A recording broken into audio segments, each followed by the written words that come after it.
It was a busy day. Katie discovered that it isn't easy to cut wet paper. Orbie found out that when you pour marbles out of a bag, you'd better be ready to run after them. And they both discovered that breakfast just tastes better when you eat it inside a sunbeam. Mom and Dad were busy trying to put up some wallpaper, and Katie and Orbie were very anxious to help.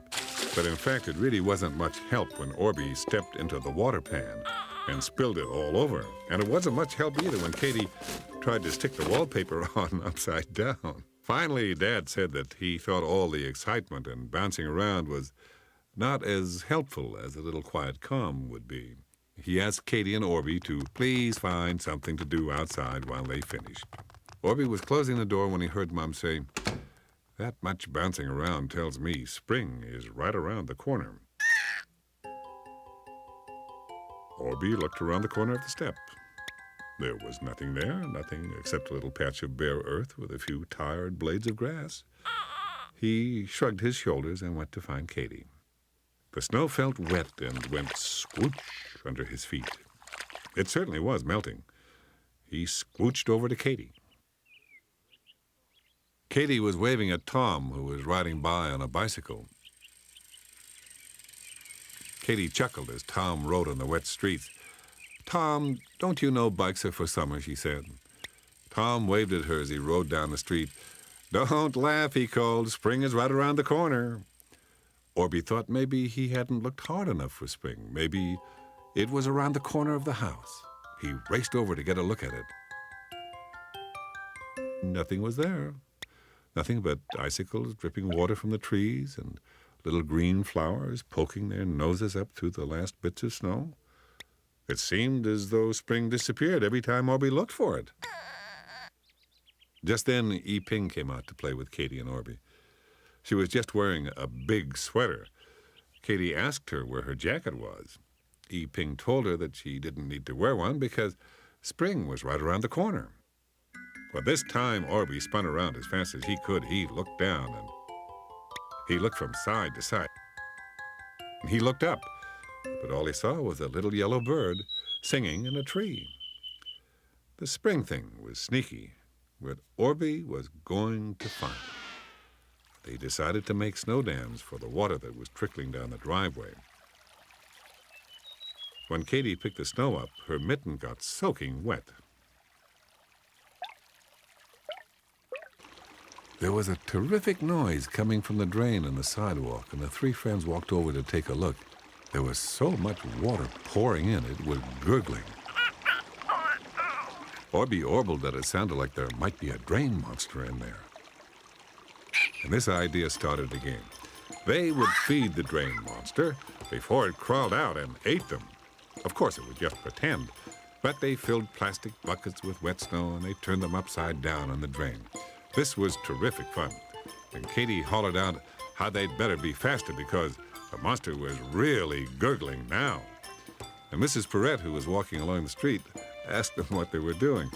Katie explained with a lot of jumping and splashing, but before she could finish, Mrs. Perrette stopped her and said, "Ah, the drain monster's hungry. That's a sure sign that spring is right around the corner." Well, I don't have to tell you that Orbie charged as fast as he could right around the house to the backyard. Nothing. Nothing, that is, except for an enormous puddle that almost covered the whole yard. And at the end of the yard, in the flower garden, some things were starting to turn green. Well, this time Orbie was going to ask Mrs. Perrette what spring looked like and what corner she saw it around. He scooched right back to the house to find her. But what he found was that Mrs. Perrette was gone. Katie and E. Ping were finished with the drain monster and were on to building a wet, slushy snowman. Orbie decided to help them when he splashed E. Ping with the wet snow. It was an accident, to be sure, and Orbie apologized.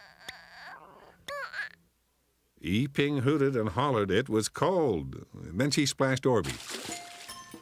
And he did some flips to try to get out of the way. It didn't help, though, because he slipped and fell right down. It was cold. Then Katie decided to get into it, too. He snuck up on her best friend and threw a snowball, well, actually, a slush ball at Orbie, and he jumped up in the air and let it go by.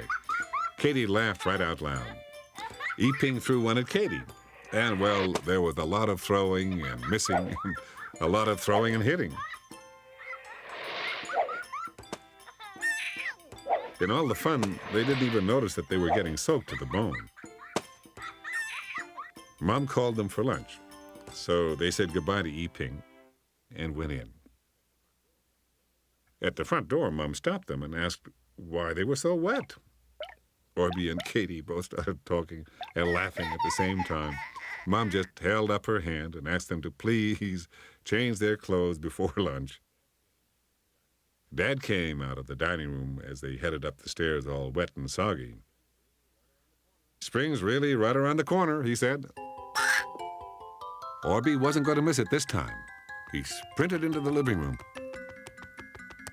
He raced through the kitchen and looked under the chairs. He looked in the stove drawer. He started to search the cupboards. "Orbie," Mom said nice and loud to get his attention, "what are you doing?" Orbie burbled that everyone else had seen Spring right around the corner. He'd missed it every time. He didn't want to miss it again.